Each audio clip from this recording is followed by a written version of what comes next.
د شنو غرونو په منځ کې یو ښکلی کلی و. په دې کلي کې ښځه خاوند اوسېدل. د ښځې نوم یې زینب و، د خاوند نوم یې رحمان و. دوی د خپل یو وړوکي زوی سره ژوند کوي چې نوم یې علي و. د دوی ژوند ساده و، د غربت ډک و. هر ورځ به رحمان سخت کار کوو، خو بیا هم د کور حالات یې ښه نه و. علي یو معصوم هلک و.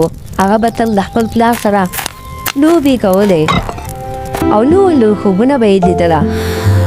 د دوی کره نه د وړو درک لګېدو، مایي حالات یې ډېر زیات خراب و. هم په دې کلي کې یو بوډا سړي خبره وکړله او ویې ویل: د غره په سر چې کومه قلا ده، هغې کې خزانه پرته ده. د هغې خزانې ساتلو والا یو خطرناکه بلا ده. رحمان چې دا خبره واورېده، په زړه کې یې فیصله وکړله او ویې ویل: زما د زوی راتلونکي به بدلو. زینب ډېره وېرېدله. هغې رحمان کلک د لاس ونیولو او ویې ویل: مزه زما زړه درزېږي. د علي د مستقبل لپاره زما. علي د خپل پلار غېږ ته ورغلی او ویې ویل: بابا واپس ژر راشه. زه امید کوم زویه چې زه به ډېر ژر راشم. دې نه پس رحمان د غره په لور روان شو او په زړه کې یې یو امید و: زه به انشاءالله د خپل بچي مستقبل جوړو. رحمان د سختو لارو نه تېرېدو، لویې کمرې او سخته لاره، جخ بادونه، خو رحمان حوصله ونه بایلله او اخر هغه تورې قلا ته ورسېدو. همدغه ځای دی؟ هغه چې راه بل کړو او ورو ورو د پناه دننه لاړو. تیاره وه، سړه ویرونکه هوا وه او هر لور ته زاړه ستنې او جالۍ وې. خو بل طرف ته زینب په ژړا د خدای نه دا سوال کولو: هغه روغ را واپس کړې. ناڅاپه د سرو زرو رڼا ښکاره شوله.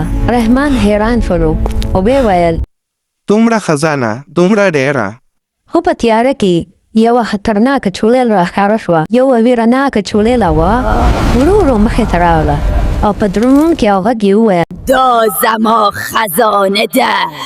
رحمان شاته شو، خو زړه یې مضبوط و. ویې ویل: زه د خپل زوی د مستقبل لپاره راغلی یم. چړیل غوسه شوله. په تور لوګي په زور یې په رحمان حمله وکړله. رحمان سخت زخمی شو، خو بیا یې هم حوصله ونه بایلله او ویې ویله: ته په اسانه ما نشې وجلی. همها وخت علي د کور د څراغ راواخیستلو او د غر په لور روان شولو چې د پلار حال ګوري. په قلا کې دننه رحمان د یوې تیږې شاته پټ شو. ناڅاپه یې په یوې تورې نظر پرېوتو چې د هغې نه شنه رڼا ختله. شاید زما مرسته هم دا وکړي. هغه توره راونیستله.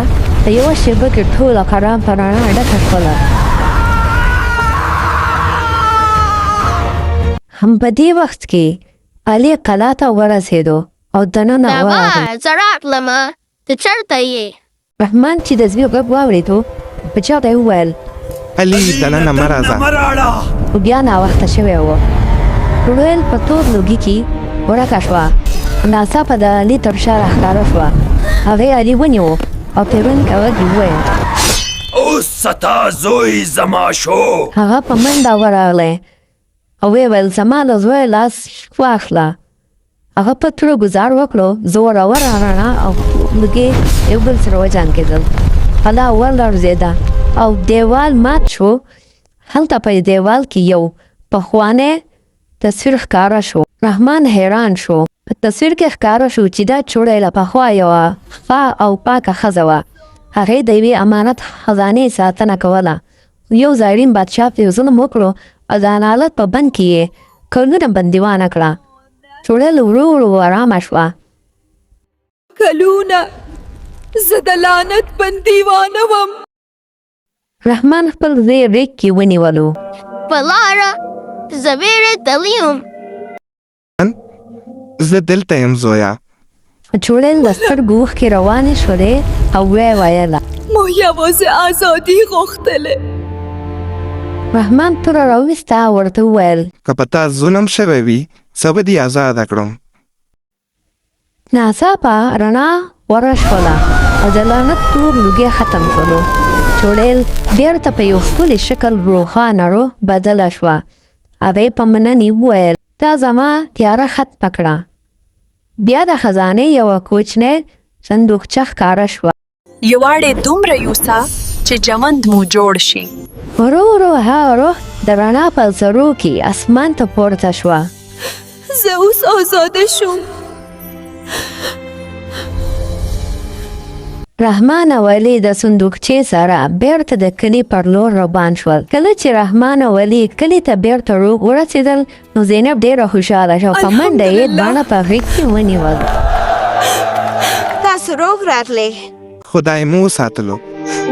هغو خزانه د ځان لپاره یوازې استعمال نه کړه بلکې رحمان د کلي لپاره نوي کوهۍ جوړ کړلو.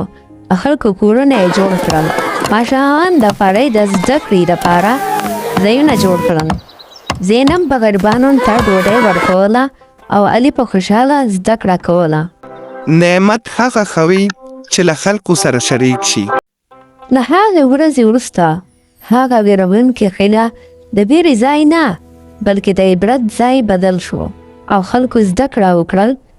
ځینې رازونه د مان نه زیات درس ورکوي او تر ټولو لویه خبره دا وه ځینې خزانې سرو زرو کې نه وي.